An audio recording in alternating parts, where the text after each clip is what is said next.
electoral system that we run throws up the worst amongst us into positions of authority. And that's why we must begin to call upon our best, the first 11, to express interest in governance. And the rest of us must support those persons once we identify them. They are the ones to think for us. Does it bother you? Look at the people who are empowered in society. They are the touts, the dregs of society. They are the ones who have become senior special assistants, special advisor. They are given packs to manage. They are empowered. The danger is that when young people, students, youths, very young people, look at society and see those who, in quote, are making it by our standard, by the amount of stuff we can acquire, the message we send to them is that it's not education that gives it to you. It's what they call iwegbao, which some people describe as the most important factor of production. I explained that. They talk about land, labor, capital, and entrepreneur. There's the one they call strong eye, the one they call rascality. If you are not a gbeweja in this place, you don't go far. But we need to correct that, because we also need to point to those who did not get there by brawn, but they got there by brain. And there are many in our midst. So essentially, when you hear people, you see people drive against traffic, they believe nothing will happen and society hails them. Such persons should be taken to psychiatric hospitals. A lot of people are complaining about the Oshomole police. As terrible as they are, we must admit that it is the impunity amongst our people that gave birth to such an agency. It is when there is a disease that you look for drugs. The drugs won't be necessary where there are no diseases.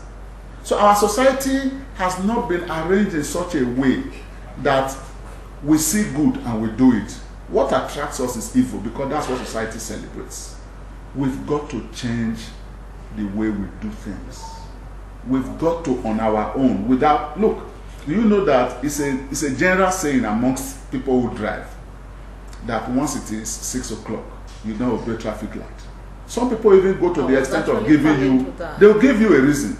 They say, do it. The day they kidnap you at that place, you will know. The day robbers attack you at that point, you will know. So we've all agreed, willy-nilly, that once it's 6 o'clock and people are not there to enforce the law, we should not obey traffic. For me, the obedience of the law is not when enforcers are around. We should not have a time frame. The degree of obedience of the law is when enforcers are not around. That's how we measure attitudinal change. The only way my children can convince me that they are willing to study their books is when they study in my absence, not when they study because that day is around holding a cane.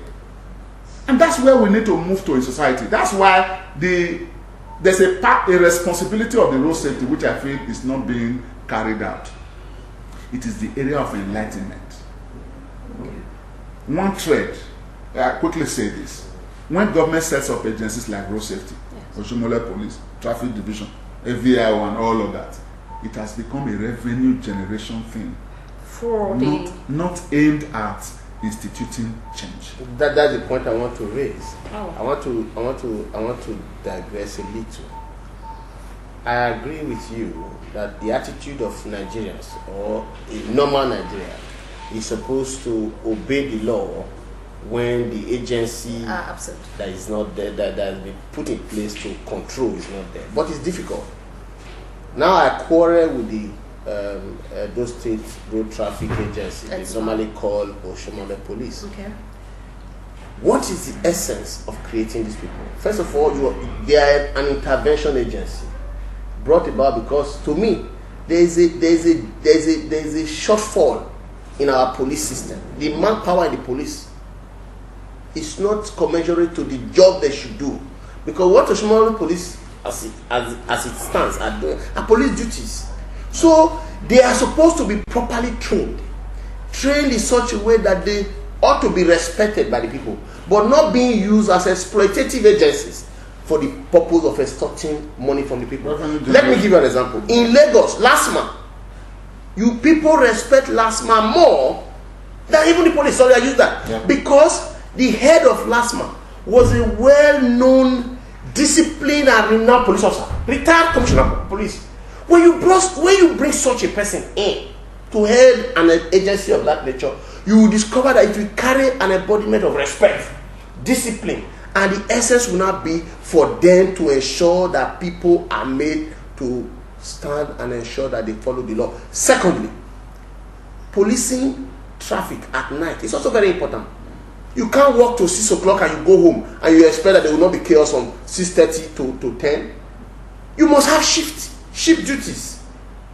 Those who are going to take off from 6 to 10, you have them there. If you do that, we have a better society in terms of traffic. Okay. If you're just joining us, the program is Issues of the Moment, and we're talking about road safety. We'll be back to discuss maybe some of the solutions that will probably make the roads safe for us users. Please stay with us, don't go away.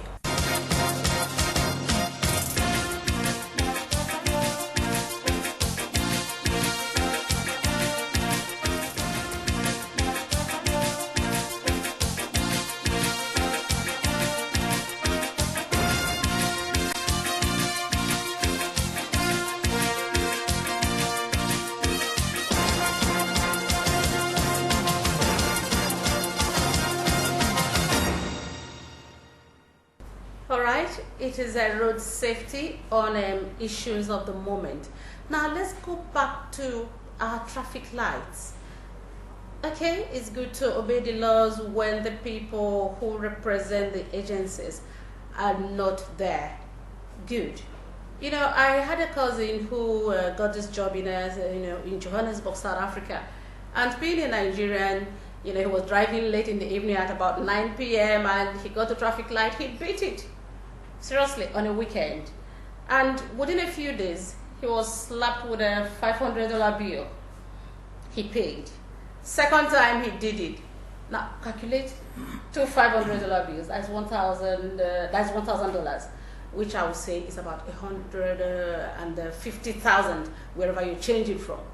Now, if we have, maybe things like cameras put in place to be snapping this, these cars when they are beating traffic, and we have the agencies doing this, I think probably maybe Edo State in particular will become a better society, Nigeria in general. What do you think, Austin or something? Okay, Martin, you want to say something? Yes. That can only work. That can only work when you have a welfare system. For example, the government of this state or the agencies of government, they don't know where Martin Igekwe lives. There's no record. So if no, wait a minute. Are you saying that when you apply for your plate number, you give them the wrong address? Even if you give them, do they have it? Even if you give them, do they care? If I park from the house I was living before to another house, do they know? Are there records? Are there records? And the phone numbers? And the phone number. No. You see, when you have a government that is responsive, that knows that they need to take care of their people, they know how I feel, what I go through, what is my income, where do I live. If I bypass a traffic, I must be brought to the book. You will not look for me. You don't need to pursue me. Take my plate number and come. But the problem happened when road safety came in. They didn't have the addresses of Nigerians. They will stop you. But because, my opinion, the black man is endemic in wickedness. They will stop a driver. Normally, a driver will want to contest the incident. They will issue a receipt and tell that driver in Benin to go and pay the money in Kano. That was what destroyed road safety. Though it was a dread initially, but people started seeing the wickedness of the issue. Because a driver you caught in Benin flouted traffic, you issue him a receipt to go and pay in Kano. That's witchcraft. That's wickedness. So we must come back home and draft the process. It's also a revenue earner for government. If you know where each driver lives, if the driver is leaving this accommodation to the other one, you are able to monitor it. Then you cannot go serve the man his ticket. And government will make more money. And our people will be more disciplined. Because any society in the world, developed societies in the world, are societies that are disciplined. Why are the people disciplined? Because I have my immediate elder brother is in Canada. if you beat traffic and your earning capacity is like 200, maybe 20,000 naira a month, and at the end of the month you are paying about 5,000 naira because of your indiscipline as tickets. That next time you can even park your car and say, please, I want to go on public transport. So with these positions, because we must have people who would think, not the 90%, it is the 10% that will think about it. The government formulating policies. You must not shy away from the fact that if the roads are bad, what is the essence of the traffic? If the roads are bad, if the traffic lights is not functional, those are not the responsibility of the road users. Those are the responsibility of the government. So when government believes that, oh, we are going to make money from those who are indisciplined, then we make the city clean and perfect. So it is the 10% of leaders, visionaries, seers that must sit down and prepare society. All right, it's a good thing that the the taxpayers' monies are being put to use now in Edo State. Now, Osakwe, what would you say would be maybe, should I say, a solution that would work for all of us who are road users? Okay, the statement you made, I'm sure you didn't get it from the submissions that both of us made. When you say no, he's talking about bad. No, he's talking about bad roads. But I didn't suggest anything like that. No, we do know that roads in Edo State are now at least, of course, they are getting better by the day. Let's be realistic. Yes. I don't know about that. If you have time, if you have time on this program, we can. No, they are getting better. Oh, come on, they are getting better. You should come and sit here. Exactly. If you want us to go into that, we can look at it so that we mention these roads, and I can tell you, of course, what percentage of roads you are referring to. We never had it this good about 10 years ago, but we are not talking roads. Now let's talk about the solution. You cannot run away from roads. Because you are talking about road safety. For instance, if a government concentrates on the 6 roads that connect Edo with other states, and that's where the work has been done, what that means is that the preponderance of vehicles in this state will all be concentrated on those roads, which creates traffic problems of its own. All the inter-networking roads, none of them is attended to. The entire GRO is cut off. The roads that connect these major roads you are talking about are totally cut off. A clear example is Mission Road, which government has done already. You go there are craters all over the place. I didn't want us to get into roads, but because it impinges on our discussion. Yes. One of the major problems confronting road safety today is that the roads are in a terrible state. Emphasis, billions have been spent on roads that will take us to the airport so that we can tell visitors that we are walking. On roads that were already good and we went to be putting, what do they call it, walkways. Those are not the issues. To come back to suggestions, yes. If we want to use technology to promote road safety is very good, but the infrastructure is not there. Those ones who worked in societies that you refer to because there are records. How many times have we attempted to do ordinary national ID card in this country? In one of the cases, we spent hundreds of billions. And that's why I think the people of Nigeria should begin to take steps to hold their leaders accountable. They are telling people to go and don't do another ID card. Nobody has asked them. The money that was spent on the first one, what happened to it? So it may just be another wild goose chase. That's one. The second is that we must appeal to our people. Let's look for role models in society who are decent. They are there. As long as our people continue to emulate touts just because they have made money, just because the cars they drive are bigger than our own, life is more than that. We're not going anywhere. And then finally, I think that when you set up agencies of government, the primary responsibility, the primary objective shouldn't be to raise revenue. It should be to institute attitudinal change. But as a way of imposing punishment, revenue can now be drawn to serve as a deterrent. If I may add. Lastly, yes. If I may add, yes. I don't believe that we'll come here, sit down without providing solutions. Yes. There's no way we can talk about road safety and you put the police aside.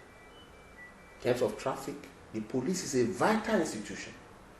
I give an example. If you want to go forward in terms of ensuring that people are checked and they are traced to their homes, we have divisional police officers all over the country taking charge of areas. How many of these divisional police officers have the data, addresses, and names of people living in those residences? Except you are in doubt that you know who is your DPO. So we must have a data collection system that government should enhance the police in carrying out. The day you step into an area covered by a divisional police officer, you go and register. There will be a record of your presence in that area, your address, your phone number, all your data must be in the divisional police officer's office. If we do that across the country, and you put it in your national data, it's easy to police the country. But today, no divisional police officer in this country has data of people that he is in that area to protect. It won't work. Does the police have notebooks where complainants will write their statements? How many police stations have biro? If you go to make complaints, don't they ask you to buy biro and buy foolscap sheets? Excuse me. Oh, that's a matter for another day. All right. Well, we have been talking road safety on issues of the moment. We would like to say a big thank you to Martin Igegbe, a legal practitioner, for joining us on the program. Thank you very much. Thank you very much. And of course, Austin Osakwe, activist, social commentator. Thank you very much, Austin. Thank you. And we all agree that road safety is a collective responsibility, most especially now that Christmas is coming. I think we need to have a rethink. Do not make phone calls while you're driving. Do not ping. Do not do SMS while you're driving.